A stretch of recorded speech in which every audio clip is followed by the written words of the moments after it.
So, last week, to engage in the practice of confession, I didn't write out a full prayer, but more of an outline of prayer to look at a couple different times during the week. And I basically focused it around the relationships. And so, I think when we talk about sin, we sin against God and we sin against others.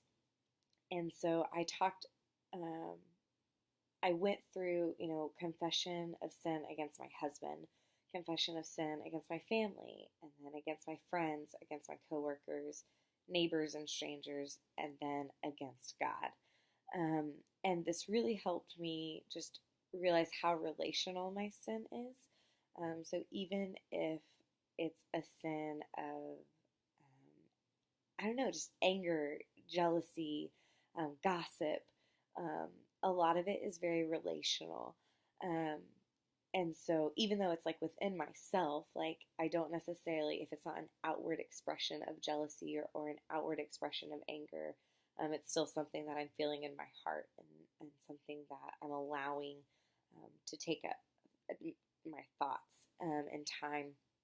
And so it was just really awesome to see how broken I am and how in moments where I wanted to blame others and kind of justify my thoughts, I took some just acknowledging where I did not act as Christ would. So it was a really healthy practice for me. I think when we look at confession in general, it's always something that I really struggle that the church doesn't do very well. There are times when I think people do.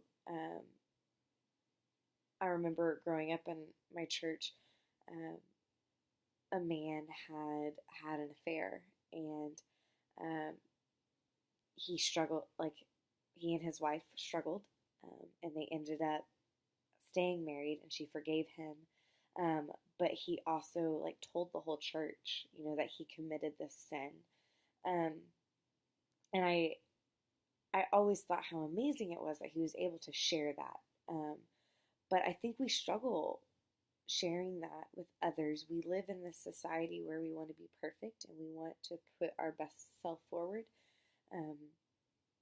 And so we don't want to acknowledge that we have issues or that we have problems going on that that we're a part of. It's not someone else's stuff, it's our own stuff.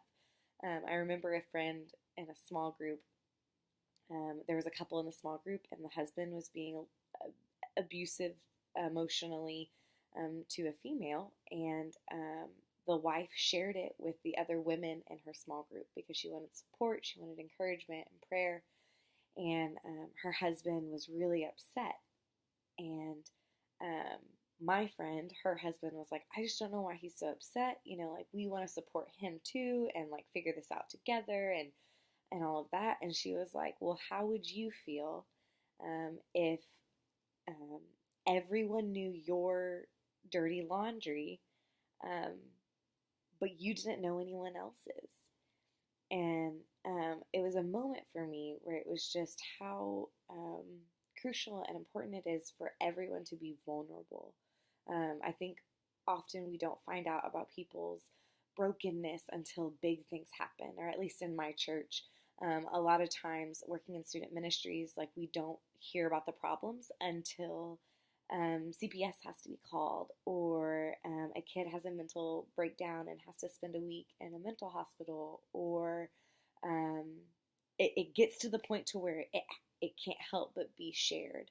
And that's when we find out, instead of in the beginning stages where we're just, trying to figure some of that stuff out. And I know that that's maybe that's not being fair to every situation, but I think that we're not vulnerable enough. And so because of that, everyone feels that they need to be perfect until the point that it's not.